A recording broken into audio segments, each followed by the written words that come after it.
Follow me on a journey where no one has ever been before. Listen to TheCaliEffect. Good evening, YouTube. You guys are now watching another segment of TheCaliEffect. If you guys did not know, Alfred Hitchcock is probably one of my favorite directors of all time. Now, I'm pretty sure you guys are kind of catching on what I'm going to. Alfred Hitchcock was director of a very famous movie called The Crow. If you guys did not know what The Crow is, maybe you should look it up. It's a very interesting movie from way back. It's a pretty good throwback. But I'm pretty sure you guys are getting a little bit more interested in what I'm trying to do for this Halloween saga. That's right, I'm going to be playing Blackwings for this week. Blackwings are a very interesting deck. They really evolve around, I want to say, attack boosting, special summoning, and just a lot of piercing damage if you look at it right. This deck is extremely built to take on the meta. Why? I think SHADDOLL WINDA is not that much of a problem against this deck. Mainly because you can boost your monster's attack, or you can decrease the opponent's monster's attack low enough for you to easily get over that. And you do not have to special summon inside of your extra deck, which gives Shadows a very, very bad matchup. Oh, your opponent just happens to Vanity's emptiness you? No problem. My Blackwings don't care. Probably can make my monster bigger than yours anyway. So Blackwings have a really good thing going on for them in this format. Against the Burning Abyss, that's fine. I'm just going to inflict piercing damage to all of your monsters you play on the field, and that's going to start eating you up in the long run. You can Karma Cut my cards, you can Phoenix One Wing Blast, but it's not really going to help when I'm swarming the field with Blackwings. You Vanity's emptiness me like the other ones? That's fine, that's fine. Against the Teledyne matchup, Skill Drain is a card that we can main or sideboard. So, good luck, Teledyne. Let's get into the deck though. First, we're going to be doing Blackwing SIROCCO of the Dawn. Now, Blackwing SIROCCO of the Dawn is essentially our Cyber Dragon. You can normal summon this card if your opponent controls a monster without tributing if you control none. Also, its attack boosting effect is amazing. You can target one Blackwing monster you control, and that monster gains the attack of all of your other Blackwing monsters on the field. Keep in mind that is the only Blackwing that can attack, so use its effect wisely.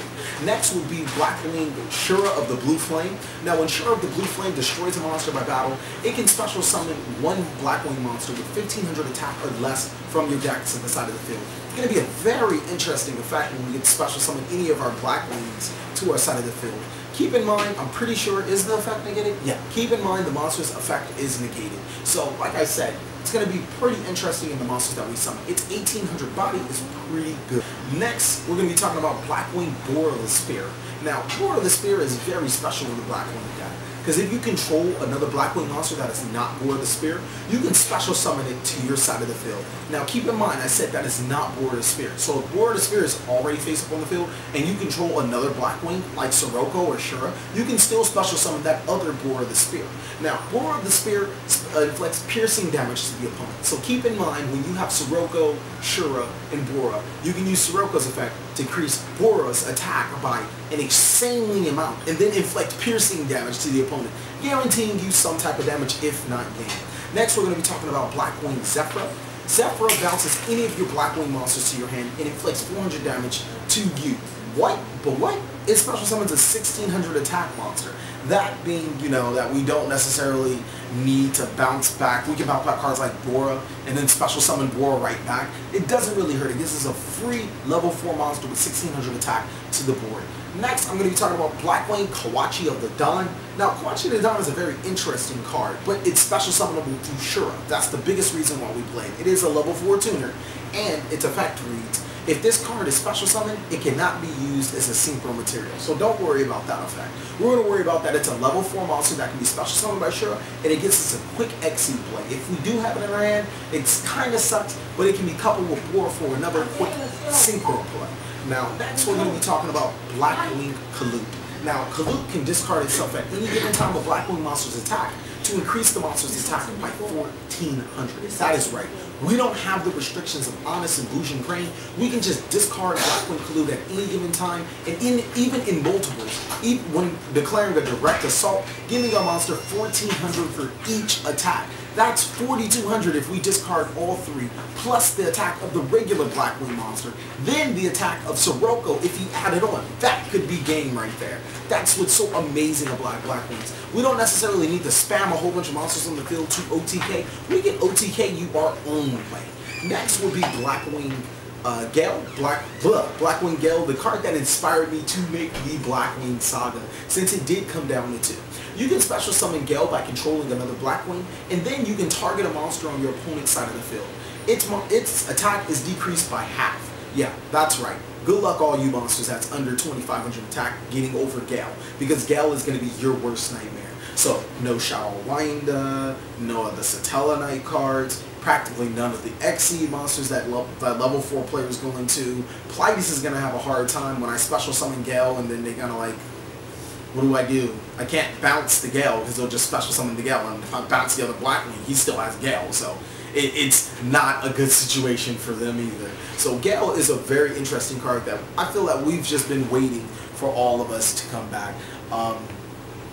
Next will be Blackwing Blizzard the Far North, which is essentially our Drunk Synchron. It can't be special summoned, but when it's normal summon, you can target one level 4 or lower Blackwing monster in your graveyard and special summon it to your side of the field. It's pretty good because it doesn't negate the monster's effect, and we can continue to use it for a synchro play, since Blackwing Blizzard the Far North is a tuner. Next will be Blackwing Vayu, which is probably one of the most interesting effects ever. So keep in mind, I'm going to tell you right now, Blackwing Vayu's effect that it can't be used as a synchro material while on the field is not a condition, which, like I said, is extremely odd. It sounds like a condition, but it doesn't. But if Blackwing Vayu is in your graveyard, you can banish one Blackwing monster in your graveyard and Vayu to special summon one synchro monster from your deck. Look, this is not a synchro summon, guys, and the monster's effect is negated, but it is a free monster to our side of the board. Its effect seems mediocre, but I'm telling you, it's going to come in handy a lot in the game. Next, I want to talk about our spell card, Black Whirlwind. Now, Black Whirlwind is really going to tie this deck all together. Anytime we normal summon a Blackwing, we can add one Blackwing monster from our deck to our hand with an attack lower than the Blackwing monster we add. So if we summon SIROCCO, we can add any of our Blackwings. If we summon Shura the Blue Flame, we can add any of our Blackwings except for SIROCCO, and so on and so forth. The monster's attack really predicate what we can add. But the biggest thing that I want to stress about Blackwings is the cards that we can play inside this deck and get away with. This deck can be so anti-meta, it's not even funny. We can play cards like Vanity's Emptiness and Skill Drain in the same deck, essentially saying you can't play Yu-Gi-Oh! Not to mention that there's still some other Blackwing cards that I haven't mentioned, like Black Bombardment, that destroys all your opponent's set monsters, and you can activate it from your hand if you control 3 Blackwings. There's Black Sonic, which is like a Mirror Force, but banishes on the opponent's side of the field. This deck has a lot of potential to be one of the best decks in this format. I'm extremely excited to be playing this deck with you guys. Well, that's really about it that we can say for Blackwings. Thank you guys for watching another segment of the TheCaliEffect. Keep in mind that it's also breast cancer awareness, so you guys will see me bust out the Lilac Spellground as well as the Hallowed Ground Spellground. And most of all, enjoy.